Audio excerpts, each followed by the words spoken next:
하나님 아버지, 오늘도 하나님의 은혜 가운데 우리가 이제 예배 가운데 말씀 앞에 섰습니다. 하나님의 말씀은 살았고 운동력이 있어 좌우의 날선 어떤 것보다도 예리하다고 우리 마음과 심령과 골수를 찔러 쪼개기까지 한다고 하셨사오니 하나님 아버지, 이 시간 우리의 마음이 준비된 옥토와 같이 열린 마음이 되게 하여 주시옵시고, 하나님의 말씀이 선포되어질 때에 우리의 심령이 살아나는 역사가 있게 하시고 새로워지는 역사, 우리에게 기쁨이 충만해지는 역사가 있게 하여 주시기를 원합니다. 우리의 절망적인 상황이 어떤 것인지, 또한 하나님께서 우리에게 베풀어 주신 은혜가 어떤 것인지, 우리의 영원한 소망이 어디에 있는지 이 시간 깨닫게 하여 주시고, 하나님께서 우리에게 베풀어 주신 그 은혜의 크심을 측량할 줄 알고 알게 하셔서 우리가 기쁨과 감사를 회복하게 하여 주시고 성도의 영광을 회복하게 하여 주시기를 원합니다. 하나님 아버지, 탈종교화 시대가 되어서 세상이 하나님을 떠나고 있고 너무나 많은 교회들이 연약해지는 가운데 있지만, 하나님 아버지께서 그래도 천지를 창조하신 전지전능하신 하나님이신 것과 세상을 섭리하는 것을 세상이 다시 한 번 더 알게 하시고, 물이 바다를 덮음과 같이 온 세상이 여호와를 인정하는 부흥의 역사가 다시 한 번 더 일어나게 하여 주시옵소서. 우리가 하나님의 그 크신 은혜를 바라보며 이 시간 다시 한번 말씀 앞에 섰사오니, 무익한 종의 입술을 하나님께서 사용하셔서 하나님이 원하시는 온전한 말씀을 선포하게 하여 주시고, 그 말씀대로 하나님의 역사가 나타나는 것을 보게 하여 주시옵시고, 또한 우리가 말씀을 붙들고 기도할 때에 하나님께서 응답하시고 우리의 기도를 통하여 하시는 위대하신 일들을 우리가 기대하고 보게 하여 주시기를 원합니다. 모든 영광 하나님께 돌려드리오며 예수 그리스도 이름으로 기도드리옵나이다. 아멘. 할렐루야. 오늘도 하나님의 은혜가 우리 모두에게 가득하시기를 주님의 이름으로 축복합니다. 성경책 한 권만 있으시면 한 권 더, 그래요. 한 권 더, 예. 갈라디아 지역에 있는 교회에게 보내는 편지입니다.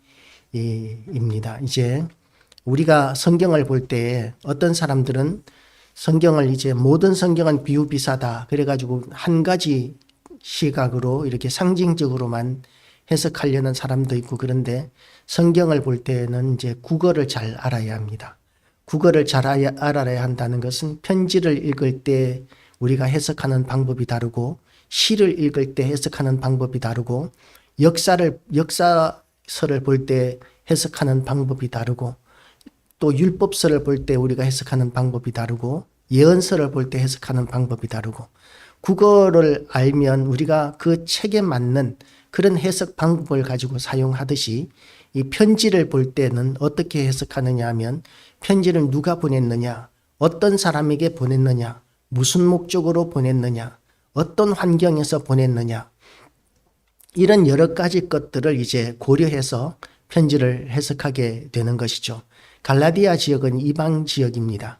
그런데 이 갈라디아 지역에 세워진 이방 지역의 이방인들의 모임인 교회, 이방인들에게 복음을 전하고 이제 이방인들이 예수를 믿고 많은 사람들이 이 교회에 나오게 되었는데, 그런데 그 당시의 인구 비율이 어떠냐 하면, 우리나라도 조선시대까지만 해도 양반의 비율이 10%고 90%가 평민, 노비 이랬다고 그러는데, 로마는 그 이상이었던 것 같아요.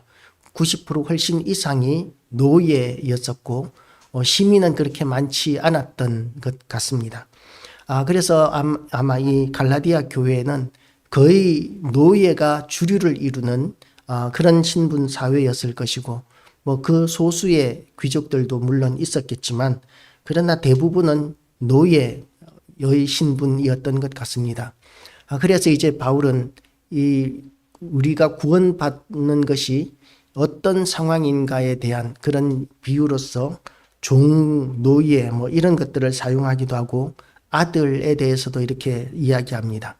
우리나라는 조선시대에 이제 세종대왕이 세운 그때 세종대왕의 법전 이름이 뭐였죠? 우리나라는 대명률을 기반으로 해서, 대명률은 중국에서 가져온 법이고, 세종대왕이 그걸 했던 그 우리나라 법으로 만들었던 그 법에 의해서 종의 자식은 종이다.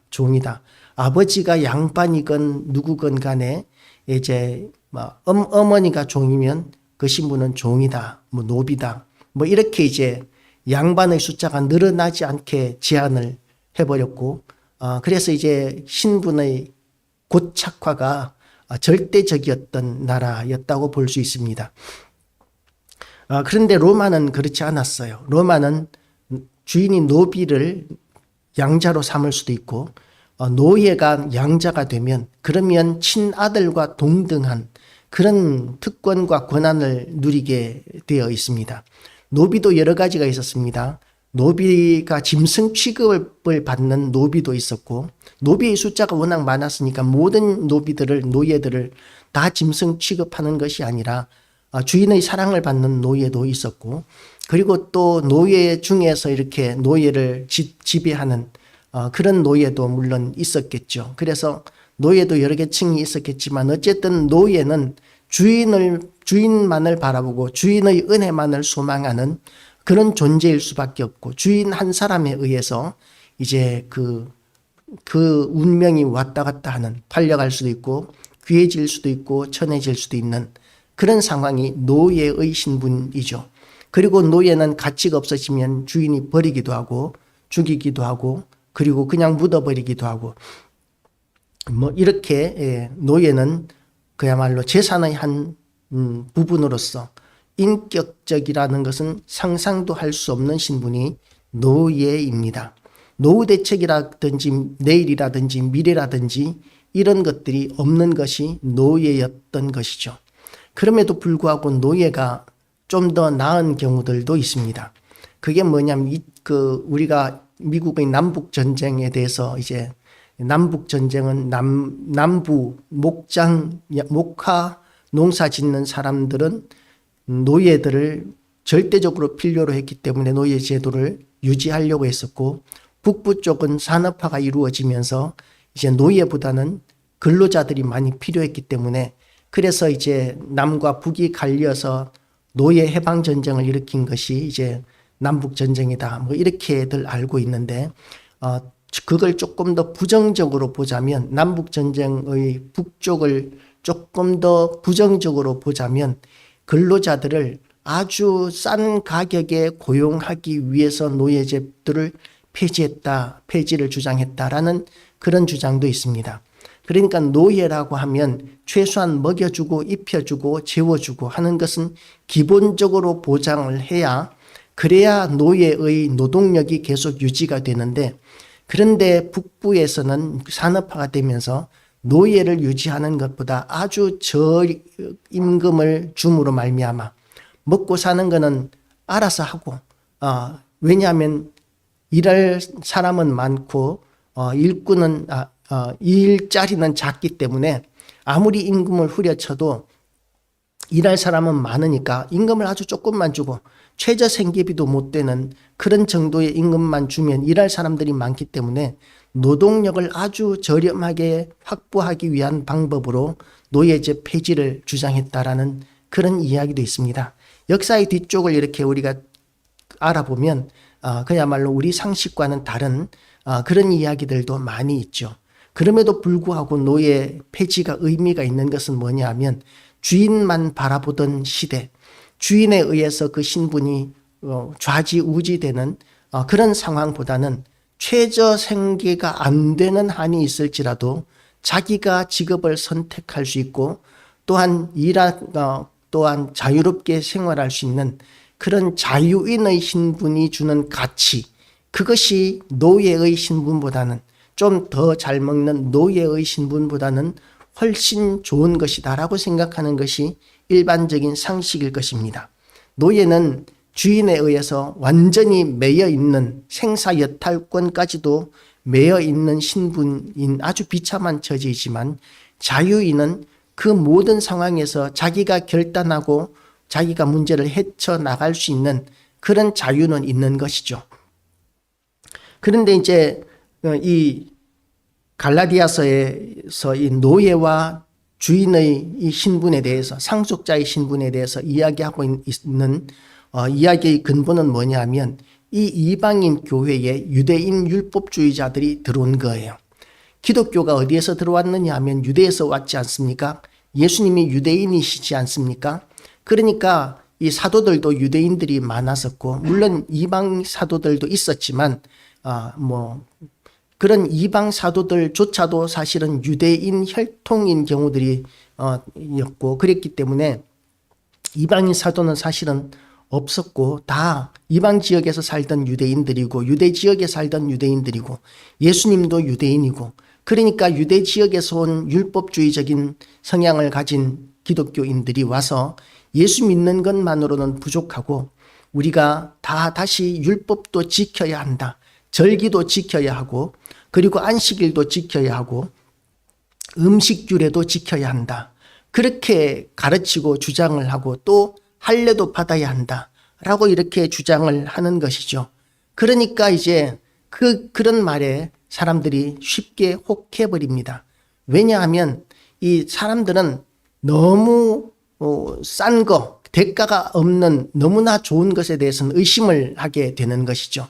너무 쉬운 문제에 대해서는 값어치 없게 여기는 그런 성향들이 사람들에게는 있습니다. 그래서 세상 모두가 다 진리를 찾아 헤매지만, 그러나 정작 기독교에서 진리가 여기 있다라고 이야기해도 사람들이 믿지 않는 것은 너무 기독교의 진리는 너무 쉽게 받아들여지기 때문이다 라는 그런 이야기들도 있습니다.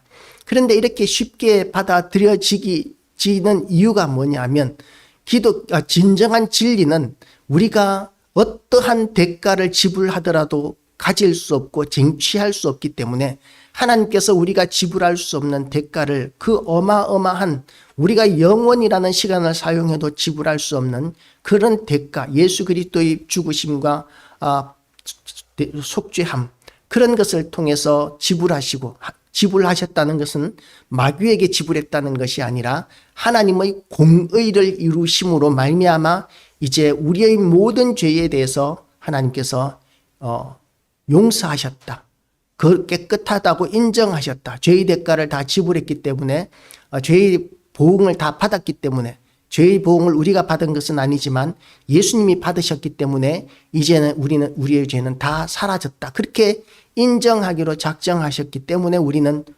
의롭다고 인정을 받게 된 것이죠.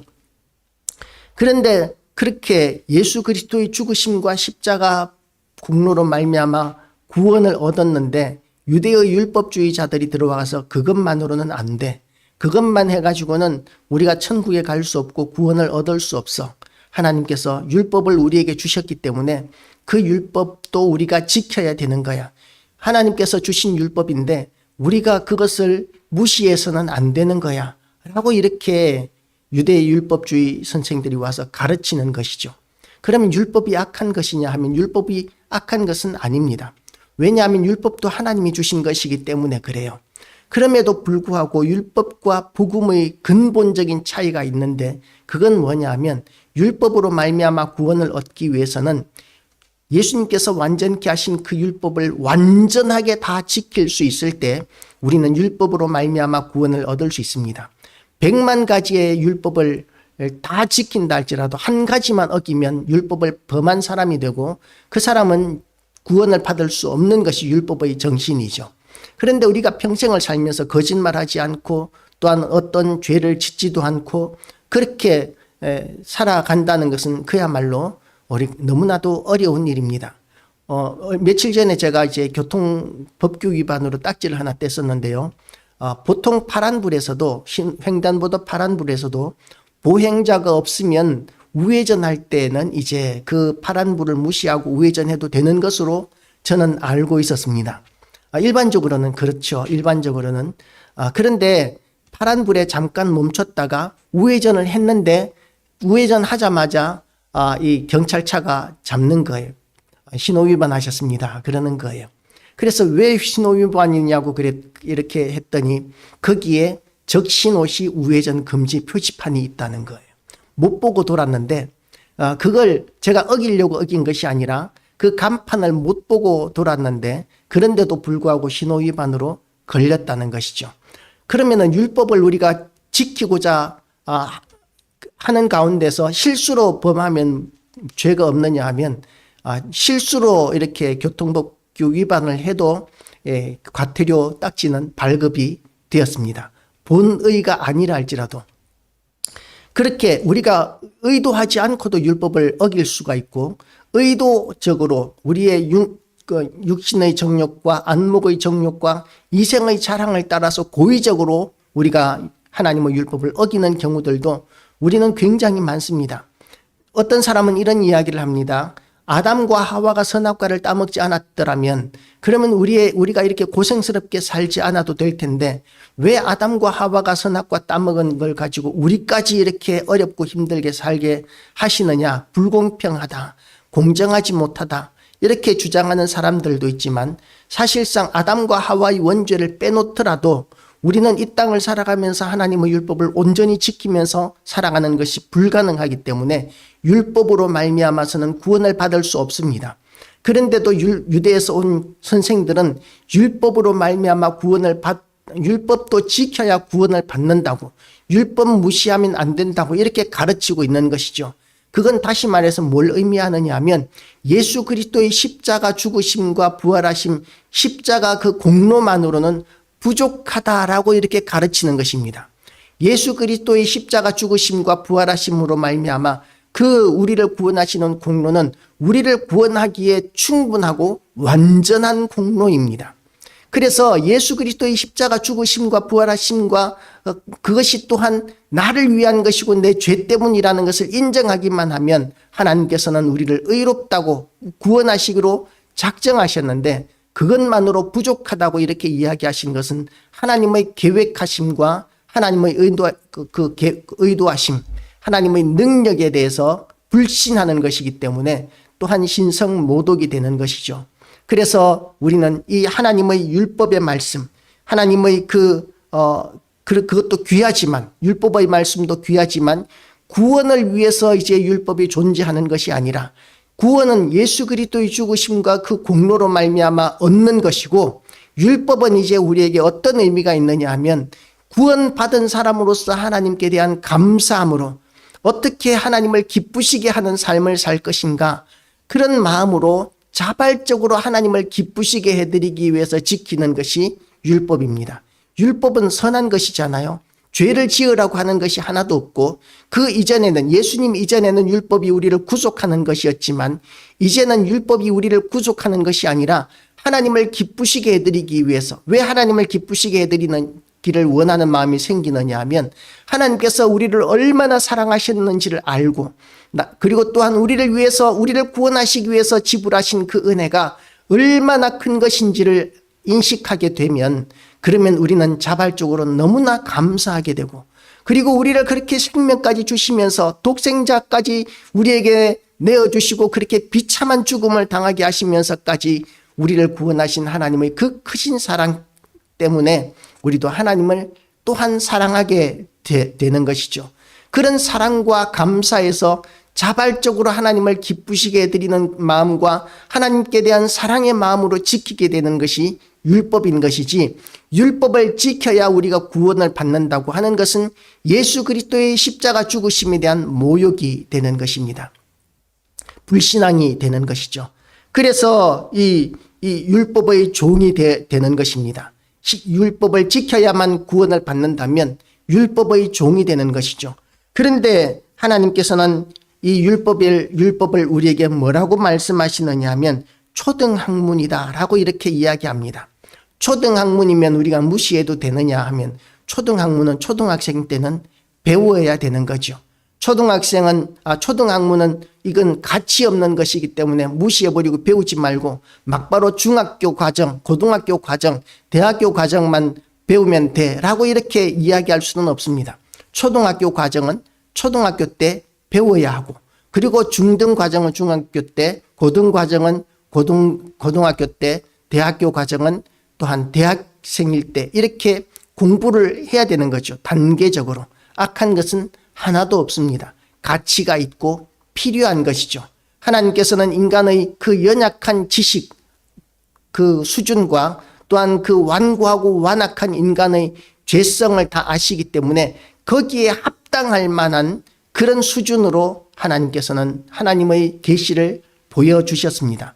예수 그리스도의 십자가 죽으심과 부활하심에 대한 그 십자가에 대한 계시도 원시복음이라고 그러죠. 하나님께서 그 아담과 하와가 선악과를 따먹고 하나님 앞에 심판받을 때에 하나님께서 아담에게 여자에게 뭐라고 말씀하셨느냐 하면 뱀은 여자의 후손의 발목을 물 것이고 그리고 여자의 후손은 뱀의 머리를 밟을 것이다.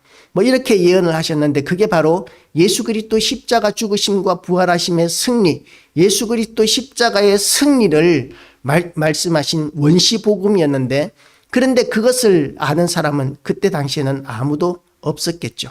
그래서 차근차근 하나님께서는 율법을 주셨고 그 율법을 통해서 하나님께서 기뻐하시는 삶이 어떤 것인가를 가르쳐 주셨고 그러면 율법을 통해서 지금도 안식일을 지키고 또 제사도 지내고 뭐 그렇게 해야 되느냐 하면 그거는 아니에요.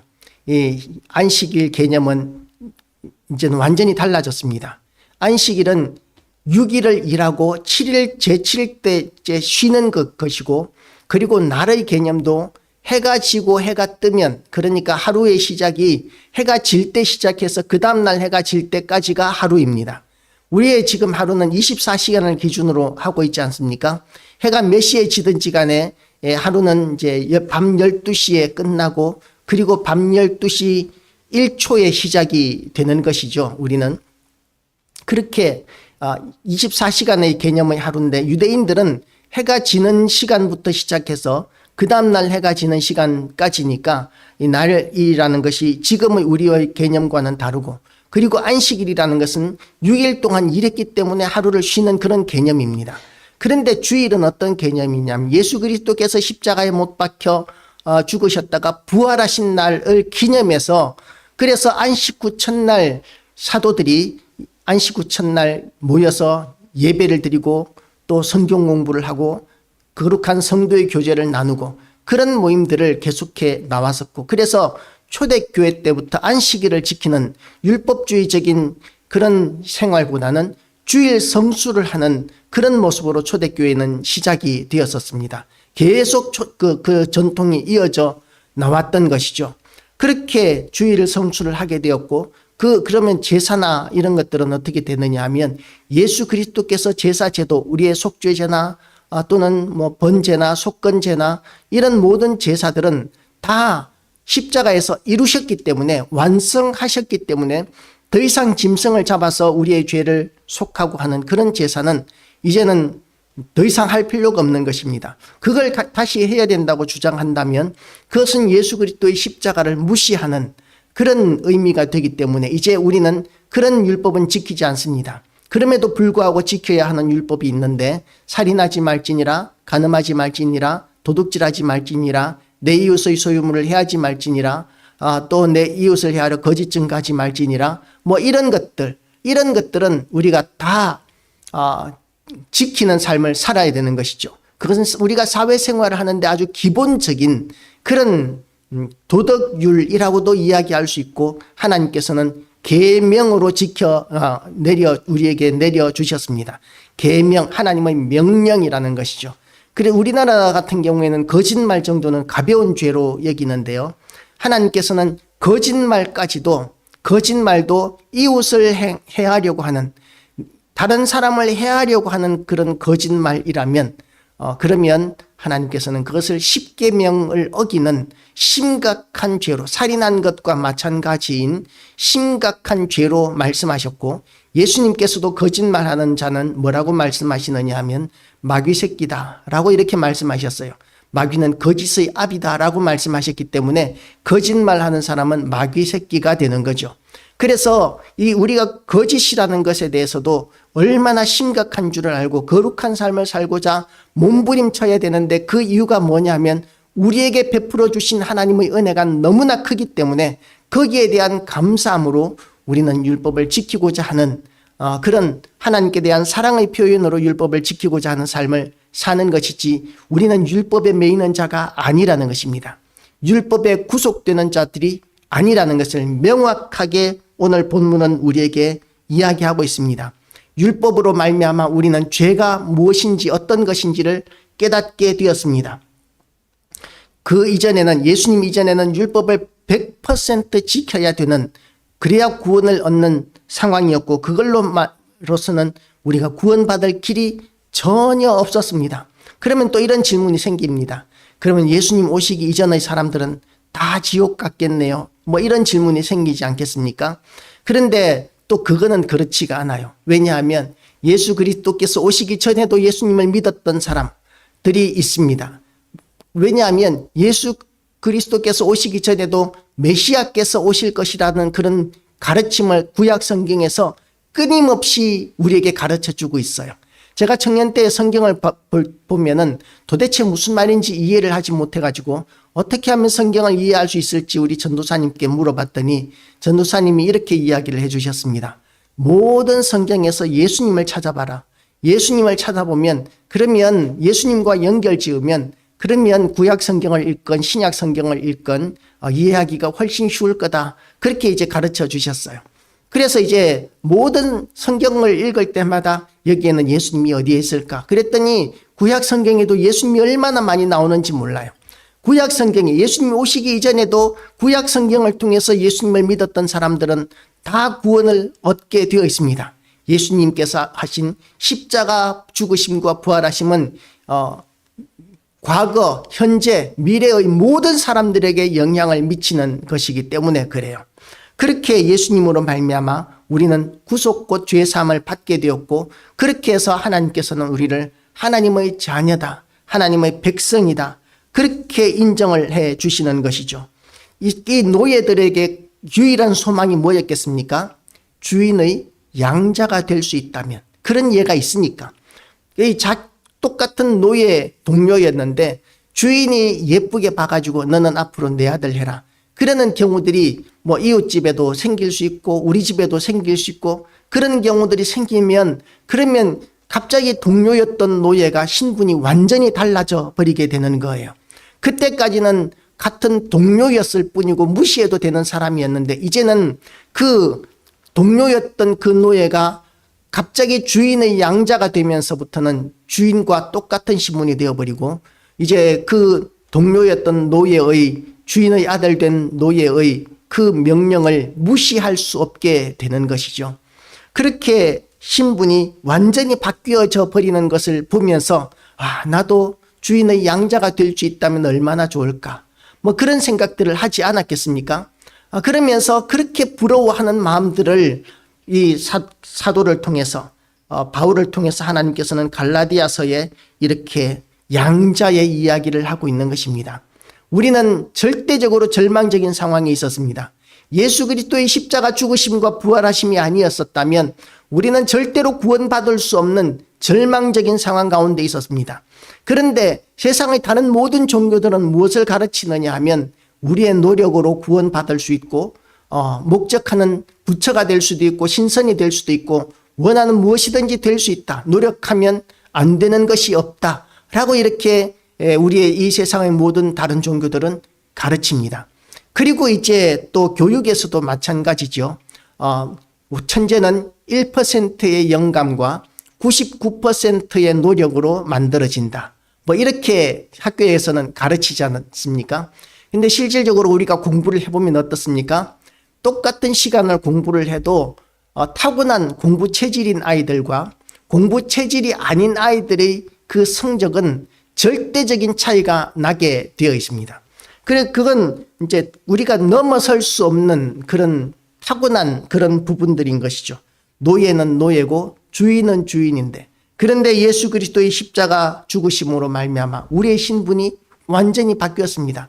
우리는 공부 체질도 아니었고 귀한 신분도 아니었는데, 그런데 하나님께서 우리를 하나님의 자녀로 인정하시고 온 천하보다도 귀하다고 이렇게 인정해 주시면서 우리의 신분이 완전히 달라져 버리게 되는 것이죠. 그래서 율법은 우리에게 그런 절망적인 상황 가운데 있었는데, 그런데 그런 절망적인 상황 가운데서 절대적으로 소망이 없고 구원의 방법이 없다는 것을 강력하게 인식하게 해주는 그런 역할을 율법은 합니다.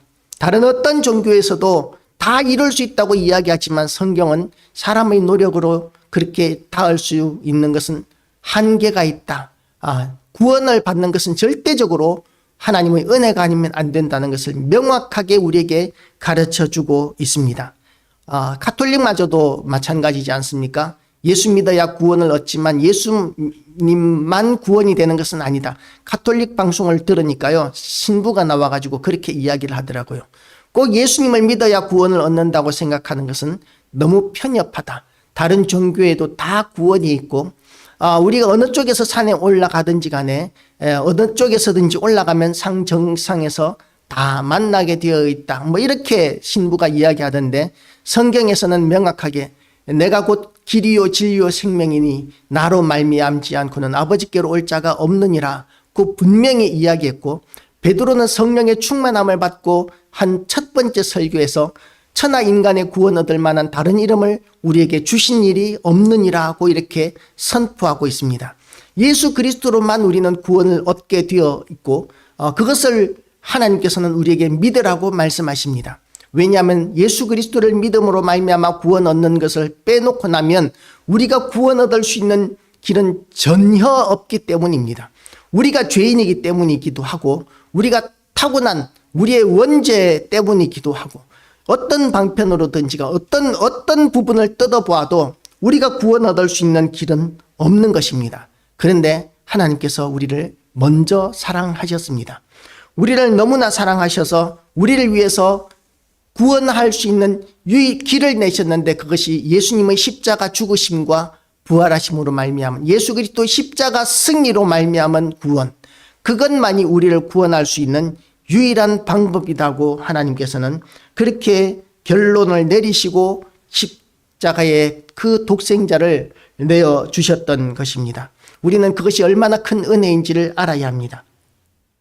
그리고 또한 하나님께서는 그것을 믿는 자는 누구든지 믿음으로 말미암아 구원을 얻게 만들어 놓으셨는데, 그런데 율법마저도 지켜야 한다고 주장하는 그런 사람들이 있는 것은 이해할 수 있지만, 복음을 믿음으로 말미암아 바울의 복음으로 말미암아 예수 그리스도를 알게 되었고 구원을 얻게 된 갈라디아 사람들은 너무나 쉽게 그 유혹에 넘어가게 된 것입니다.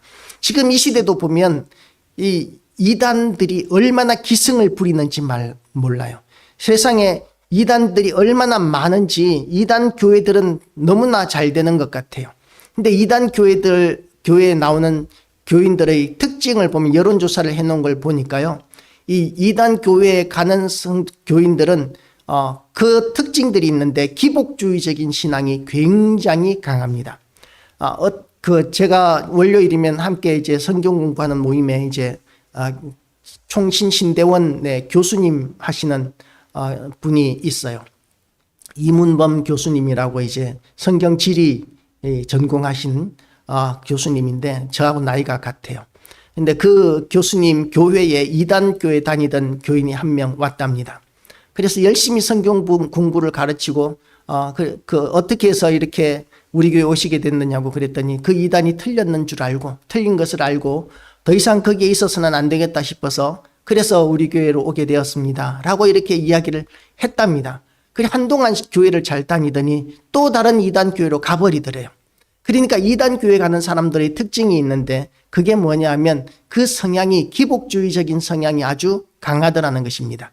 하나님께서 내가 원하는 것을 나에게 해주셔야 된다. 하나님은 내 삶의 이 강력한 도움이셔야 한다. 뭐 그런 개념이 명확하게 잡혀 있는 것이죠. 근데 교회에 오면 어떻습니까? 물론 하나님께서 우리를 도우십니다. 우리를 돕겠다고 하셨고 우리를 사랑하신다고 하셨고 무엇이든지 기도하라고 말씀하셨습니다. 그럼에도 불구하고 우리가 명심해야 할 것이 있는데, 그게 뭐냐면 우리가 하나님의 것이지 하나님이 우리의 것이 아니라는 것이죠. 하나님의 주인이시고 우리가 그 소유물이고 그 백성이고 그 자녀라는 것을 명확하게 하는 그 질서가 명확해야 되는데, 그런데 하나님은 나를 도우셔야 하는 요술 램프의 진이와 같은 그런 존재로 여기는 그런 신앙관이 이단 교회에 가는 사람들 가운데는 강하다는 것이죠. 물론 우리 기성교회도 없는 것은 아닙니다. 물론 하나님께서 우리를 도우십니다. 우리가 기도하면 병든 사람이 낫는 것이 상식이고 기도하면 문제가 해결되어지는 것이 상식이고 이런 기적과 역사들은 교회들마다 성도들마다 많이들 나타나지만 그럼에도 불구하고 우리가 명심해야 할 것은 주권은 하나님께 있으시다. 주도권은 하나님이시다. 라고 이렇게 하는 것을 명심하지 않으면 우리는 보통의 교회에서 신앙생활을 할 수가 없는 것이죠. 왜냐하면 하나님의 뜻대로 구하지 않은 기도는 하나님께서 응답 안 하시거든요. 어떤 교회, 부산의 그 큰숲교회라고 아주 존경하는 목사님이 있습니다. 김원철 목사님이시라고, 저보다 2살 나이가 많으신데, 그런데 그 목사님은 이제 하나님께서 은사를 많이 주셔가지고 막 그 기도하면 그 병든 사람들이 많이 낫고 그래요. 그래서 교회에 지하 창고에 가보면 휠체어라든지 지팡이라든지 이런 것들이 굉장히 많이 있는데, 그게 뭐냐 하면 아픈 사람, 병든 사람, 몸 불편한 사람들이 타고 왔다가 가지고 왔다가 기도받고 몸이 나아서 그냥 놔두고 갖는 것들이 지하 창고에 그렇게 많이 모여 있다는 거예요. 그런데 그 목사님이 응답받지 못한 기도가 있는데, 그게 뭐냐 하면 죽은 사람 살리는 거는 한 번도 해본 적이 없다는 거예요.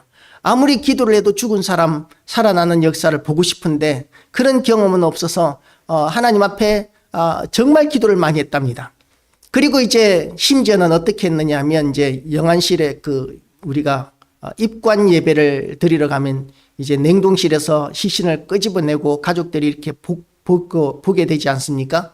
그러면 가족들하고 다 나가라고 그러고 혼자서 이 시체를 끌어안고도 기도해보고 그 앞에 엎어져서도 기도해보고 막 하여튼 엘리사처럼 그렇게도 해보고 다 해봤는데도 안 되더라는 거예요. 입도 맞춰보고 하여튼 시신에다가 막 그렇게 해도 안 되더라는 거죠. 그래서 하나님 앞에 기도했답니다. 하나님, 다른 기도는 다 들어주셔서 병든 사람도 많이 낫고 그랬는데, 그런데 왜 죽은 사람 살리는 것만큼은 왜 안 됩니까? 하나님께서 우리가 기도하면 다 이루어 주겠다고 하지 않으셨습니까? 라면서 막 그렇게 간절히 기도했더니 하나님께서 뭐라고 말씀하시느냐 하면 이렇게 말씀하시더라는 거죠. 그 사람 죽을 고생해서 겨우 죽었는데 내가 네 말 듣고 그 사람 살려주면 그 고생 또 해야 되잖아. 나는 싫다. 그렇게 말씀하시더라는 거죠. 그리고 천국이 훨씬 좋다. 그렇게 말씀하셨다는 거죠. 그래서 우리가 기도할 때에도 하나님의 선하신 뜻에서 어긋나는 것이라면 응답이 안 되는 것이 정상인데, 그런데 기복주의적인 신앙을 가지게 되면 그것까지도 용납이 안 되는 거죠. 하나님 거짓말 하신 거죠. 거짓말 하신 거네. 그러면서 이렇게 그런 배신감, 하나님께 대한 배신감, 그런 것들을 가지고 이단교회로 가는 경우들이 많이 생깁니다. 이단교회에 가면 또 그런 기적들이 없느냐 하면 이단교회에서도 기적들이 굉장히 많이 나타나요. 마치 모세가 바로 앞에서 지팡이를 던졌을 때 바로의 술사들도 지팡이를 가지고 뱀을 만들었던 것과 같이 마귀에게도, 악한 영들에게도 그런 능력들이 나타나는 거죠. 그러니까 거기에 진짜 역사가 있나 보다. 진짜 내가 원하는 그런 교회와 신앙생활이 거기에 있나 보다. 그렇게 생각하면서 그런 곳에 정착을 하고, 그러면 어떻게 됩니까? 11조 하는 건 율법주의니까 하면 안 돼. 라고 이렇게 가르치던 이단들이 이단교회에 가면 전 재산이 다 하나님의 것이기 때문에 전 재산 다 바치라고. 뭐 이런 식으로 해가지고 인생이 완전히 거덜나게 되고 망하게 되고 그러는 경우들이 생기는 것이 이단들의 특징이죠. 그런데 우리는 하나님의 은혜로 말미암아 구원을 얻게 되었습니다. 다른 방법은 전혀 없습니다. 하나님께서는 예수 그리스도를 우리에게 보내셔서 십자가에 못 박혀 죽게 하심으로 말미암아 그것을 믿는 사람들은 누구든지 하나님의 자녀가 되게 하셨고 하나님의 유업을 받을 자라고 이렇게 말씀하셨습니다. 우리가 무엇을 받게 되겠습니까? 하나님 나라를 우리는 유업으로 받게 되어 있습니다. 하나님의 나라, 천국의 주인이 되는 것이죠. 천국의 주인이 되는 방법이 뭐냐면 예수 그리스도 십자가 죽으심과 그 공로를 믿는 사람들, 믿기만 하면 그러면 하나님께서는 다 그렇게 천국의 주인으로 천국을 상속받는 자로 하나님께서 허락해 주시겠다고 약속하신 것입니다. 그래서 우리는 예수 그리스도를 믿음으로 말미암아 천국을 유업으로 받을 자임을 믿으시기를 주님의 이름으로 축복합니다. 그러면 우리는 하나님 나라를 어떻게 이해할 것인가? 제가 시간이 좀 많이 지나가기는 했는데요. 하나님 나라를 지금도 누리게 되시기를 주님의 이름으로 축복합니다.